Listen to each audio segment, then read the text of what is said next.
package zero deposit, zero bayaran muka untuk Proton Saga baru version 1.5 MC3. Kita buka package mampu milik ini untuk customer-customer agar dipermudahkan urusan pembelian Proton Saga baru ni. Sebab kita faham tak semua customer mampu untuk bayar 10% down payment, lebih kurang RM4,000 ke RM5,000.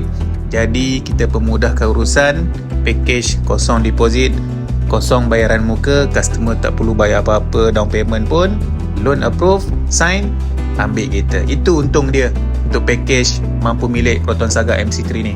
Untuk apply, anda wajib mempunyai dokumen yang lengkap.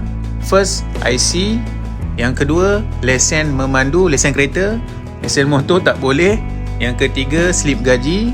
Dan yang keempat, bank statement. Gaji cash tak boleh. Gaji mesti masuk bank. InsyaAllah boleh. Proton Saga MC3 version terkini ni mempunyai 3 pilihan spek. Bermula dengan Proton Saga Standard 1.5 Auto. Yang kedua, Proton Saga Executive 1.5 Auto. Dan yang full spec, Proton Saga Premium 1.5 CVT Auto.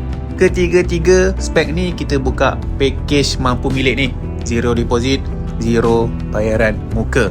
Anda ambil kereta anda hari ni, tak perlu bayar apa-apa deposit ataupun down payment. Bayaran bulanan, bulan-bulan berikutnya baru start bayar. Itu bestnya untuk package kereta Proton Saga MC3 mampu milik ni. Untuk anda yang berminat, boleh terus hubungi saya. Saya attach ini business card saya, boleh screenshot, boleh terus PM saya ataupun WhatsApp saya ataupun boleh call. Terus bertindak pantas, Proton Saga MC3 bakal menjadi milik anda. Assalamualaikum.